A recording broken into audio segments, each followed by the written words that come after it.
네, 오늘 꿈을 찾아서 6번째 시간입니다. 오늘은 구원의 아이콘 모세라고 하는 제목으로 모세에 대해서 살펴보도록 하겠습니다. 여러분, 하나님은 모든 사람에게 꿈을 두셨습니다. 사명을 두셨습니다. 소명을 두셨습니다. 그래서 그것이 이루어지기를, 그것을 또 찾고 그대로 살아가기를 가장 원하시는 분은 여러분 이전에 하나님이 가장 원하십니다. 그것대로 살아가기를 원하세요. 그런데 하나님이 우리에게 맡겨두신 건 뭐냐면 그것을 하느냐 안 하느냐의 선택의 문제는 우리에게 맡겨두셨어요. 그래서 그거를 도전하는 사람은, 쟁취하는 사람은 그걸 이루게 되는 거예요. 그런데 어떤 사람은 알아요. 그런데 안 해요. 자녀들을 키워봐도 그렇잖아요.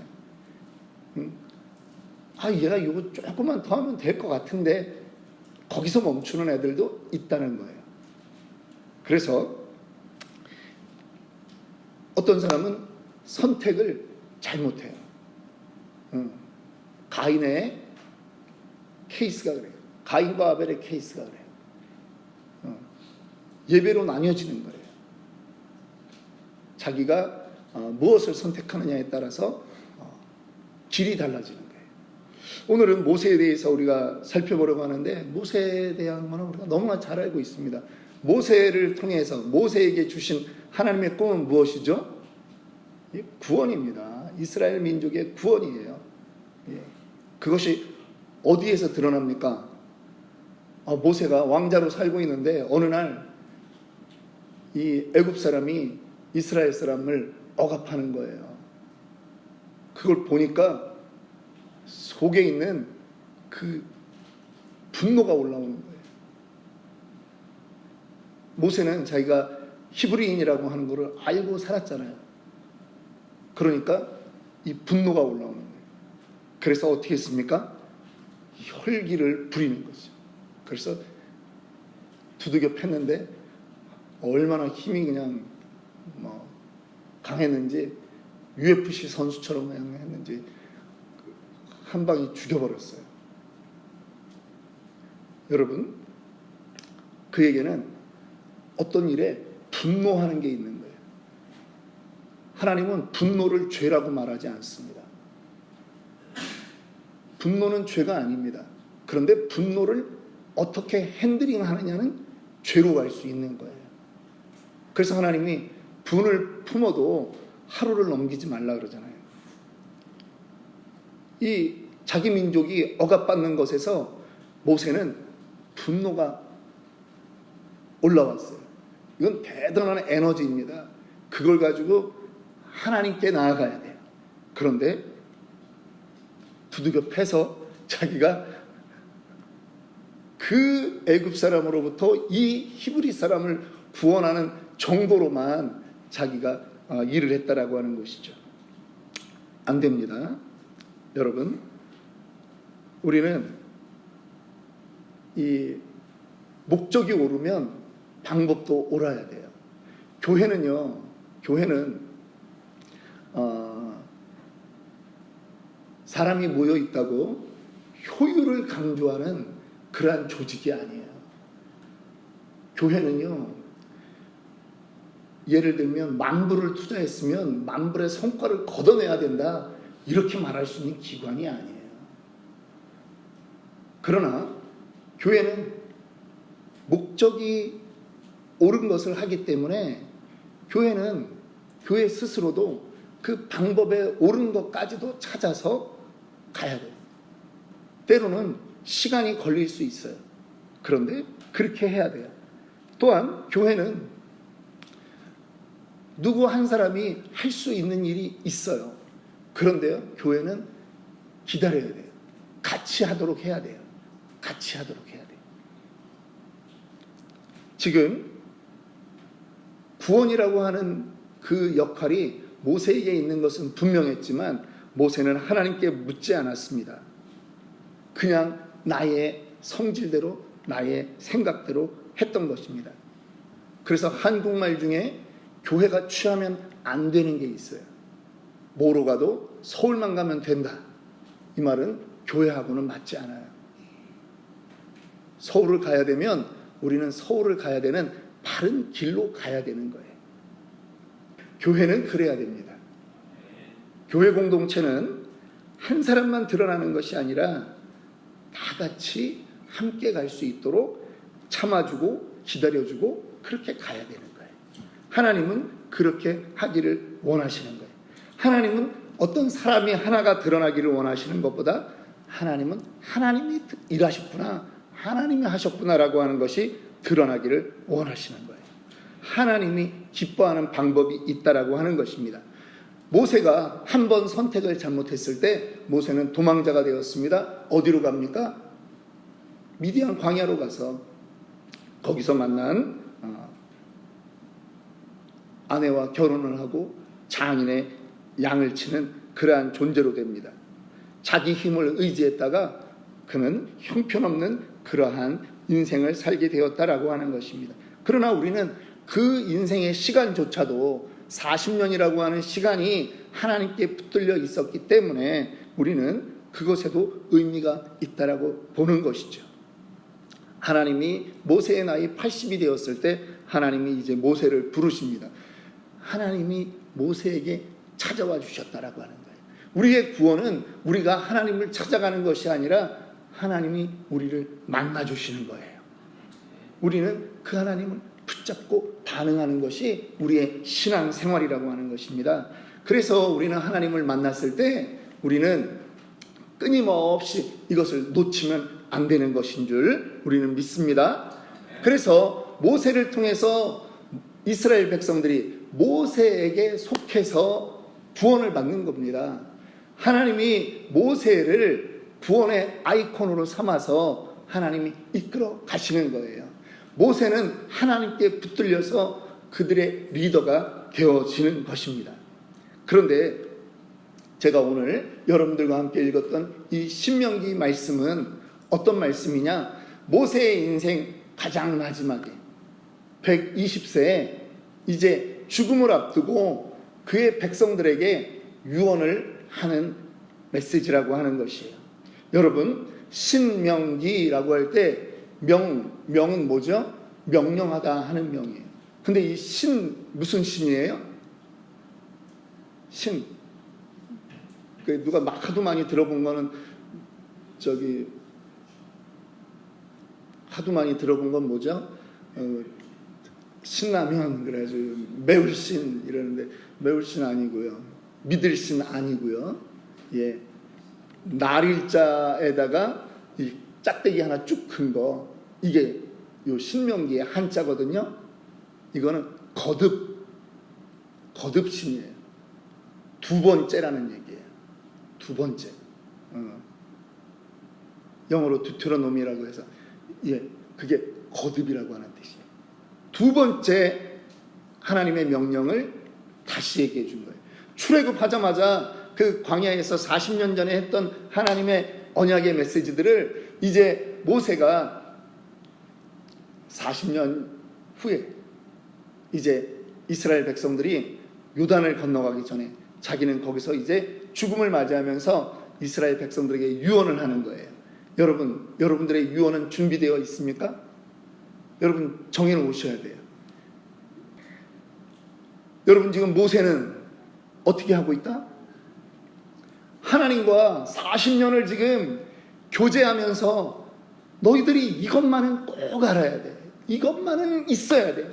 이렇게 살아야 돼 라고 지금 간절히 말하는 게 지금 오늘 신명기 말씀이라고 하는 거예요. 그 신명기 말씀 중에 가장 핵심이라고 할 수 있는 말씀이 신명기 6장 4절부터 9절의 말씀이라고 하는 것입니다. 이스라엘아 들으라. 오늘 이 말씀을 요약하면 네 가지로 요약할 수 있습니다. 하나님 말씀을 들어라. 하나님 말씀을 기억하라. 하나님 말씀을 그대로 행하라. 그리고 전해라. 네 가지입니다. 오늘 이 말씀의 보완적인 역할은 신명기 4장에 또 비슷한 말씀이 있어요.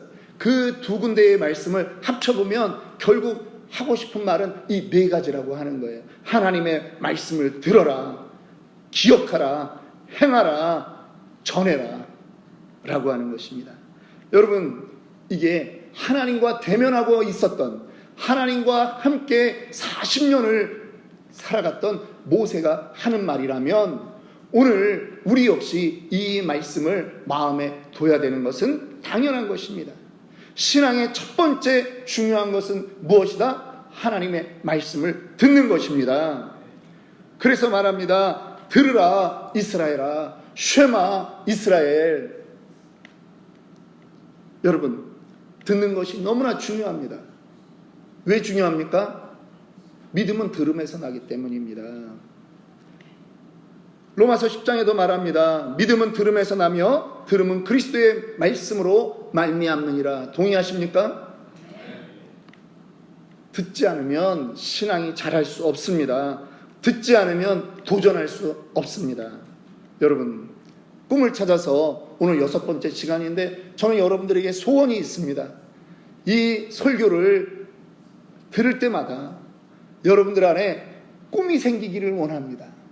그런데요, 여러분, 하나님의 그 꿈에 동참이 될 때 여러분들이 이루는 꿈은요, 여러분이 상상하는 것 이상이라고 하는 거예요. 여러분, 이걸 믿으셔야 돼요.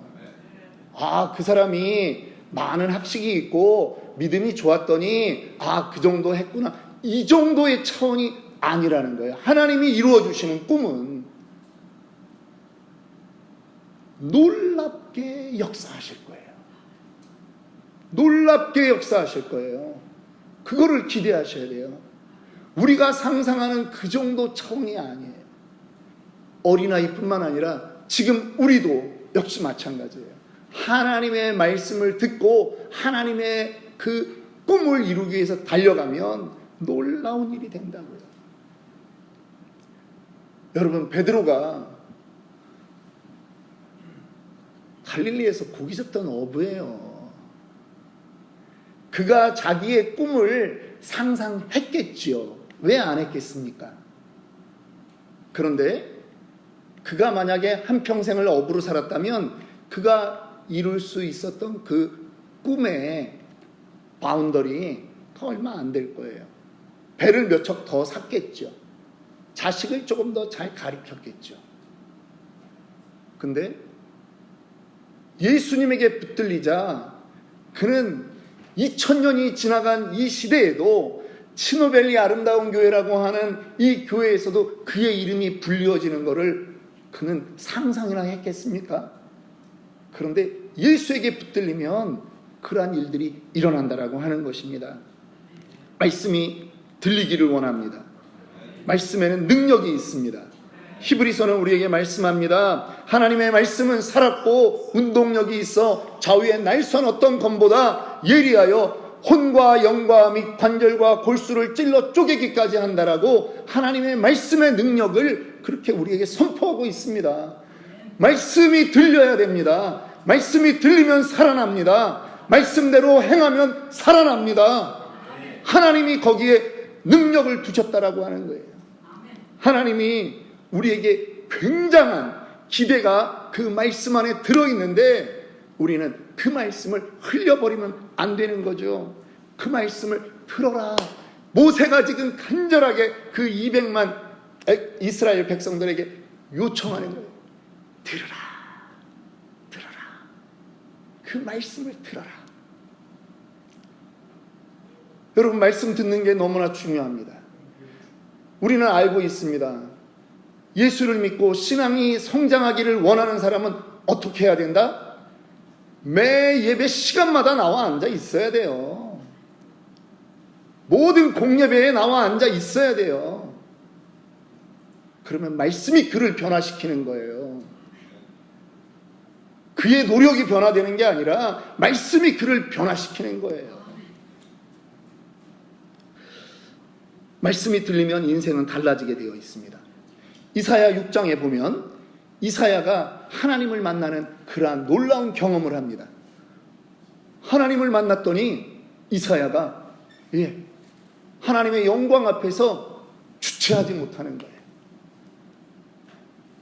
그리고 하나님의 말씀을 듣습니다. 누가 나를 위하여 갈고 그 음성이 들리자 반응이 나타나는 거예요.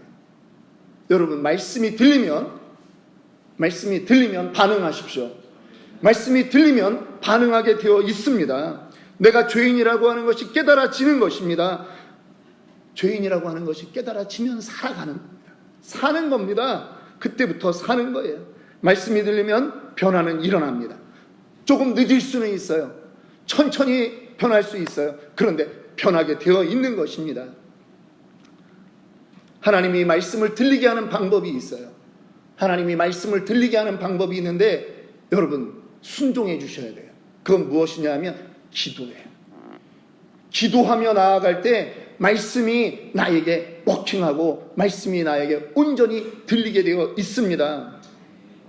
기도를 우습게 하시면 안 돼요. 그리고 교회 공동체는 기도의 색깔이 여러분 교회마다 달라요. 그런데 제가 부탁이 있어요. 제가 우리 사역자들에게 늘 부탁하는 거예요. 사역자들은 기도를 어떻게 해야 된다? 담임 목사처럼 해야 된다. 담임 목사를 배워라. 내가 다른 거는 못 가르치는데 기도 스타일을 담임 목사처럼 해라. 제가 그래요. 제가 성도님들에게도 동일한 부탁입니다. 통성으로 기도하십시오. 소리내서 기도하십시오. 소리내서 기도할 때 하나님을 만납니다. 시편 27편 7절 말씀합니다. 여호와여, 같이 읽습니다. 여호와여, 내가 소리내어 부르짖을 때에 들으시고 또한 나를 긍휼히 여기사 응답하소서. 여러분, 소리내십시오. 왜 소리가 안 나오는지 아십니까? 갈급하지 않아서 그래요. 이 교회에서 소리가 누가 제일 커요? 제가 소리가 제일 커요. 일부러도 그렇게 크게 합니다. 왜? 내 소리에라도 남들이 좀 가려져서 소리내고 싶은 분들 좀 소리내셔서 기도하시라고. 답답한데 교회에서 쥐죽은 듯 조용하면 안 되니까 소리내서 부르짖을 때에 하나님을 대면하는 역사가 있고 하나님의 긍휼이 임하는 역사가 있거든요. 여러분, 기도는 영적인 교감이에요. 그런데 영이 열리는 순간이 있는데 그거는 언제냐? 갈급할 때 영이 열려요. 갈급하지 않은데 내 영이 하나님을 향한다고요? 아니에요. 천만의 말씀이에요. 천만의 말씀이에요. 한국의 역사를 우리가 알잖아요. 70년대, 80년대, 90년대까지 한국 교회는 급성장을 했습니다. 기도원마다 꽉꽉 찼습니다. 왜? 여전히 아직까지 우리의 삶이 어려웠거든. 그러니까 하나님께 나와서 금요 철야를 하는 거예요. 그런데 점점 먹고 살기 좋아져요. 그러니까 채워지는 게 있거든. 기도 안 해요. 지금 한국의 금요기도에 없는 교회는 너무나 많잖아요. 철야 안 하잖아요. 그때 그 기도는 목이 쉬도록 기도하는 거예요. 통성으로 기도하는 거예요. 갈급하니까. 여러분, 영적으로 갈급하셔야 됩니다. 마태복음에 주님도 말씀하잖아요. 심령이 가난한 자는 복이 있나니, 애통하는 자는 복이 있나니, 온유한 자는 복이 있나니. 주님이 말씀하는 팔복은 우리 심령의 문제라고 하는 거예요. 거기서부터 시작된다라고 하는 거예요. 여러분, 가난하기를 원합니다. 갈급하기를 원합니다. 모세가 갈급했습니다. 그랬더니 모세는 하나님을 대면하는 은혜를 입었어요. 하나님을 대면했더니 모세의 얼굴에서도 하나님과 같이 광채가 일어나는 거예요. 주여 철창 우리 교회 왜 하자고 했어요? 애를 못 가졌잖아요. 갈급했잖아요. 기도 제목은 있는데 응답은 안 되니. 제가 어느 교회를 가든 간증할 일이 있으면 저는 우리 교회는 주여 철창하는 교회라고 간증합니다. 그런데 이제는 우리 교회에 사람들 안에서 일어나야 될 간증이 식지는 않았습니까? 여러분들 개인적인 기도 제목들이 다 이루어져서 주여 7창에 힘이 빠지진 않았습니까? 여러분 이제 다시 꿈을 꿉시다. 이 교회를 통해서 하실 일들을 꿈을 꿉시다. 20대부터 80대까지 10가정씩 하나님 이 자리에 채워주시옵소서. 꿈을 꿉시다. 우리로서는 안 되지만 하나님은 하실 수 있습니다. 간구하는 그러한 기도를 올려드립시다. 우리들에게 환우들이 있습니다. 가족들이 연관되어 있습니다. 하나님, 이들을 통해서 하나님이 일하시는 것을 보게 하여 주시옵소서. 꿈을 꿉시다. 소리질러 외쳐야 됩니다.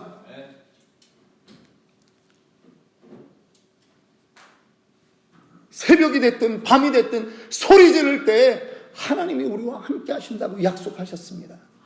갈급하셔야 됩니다.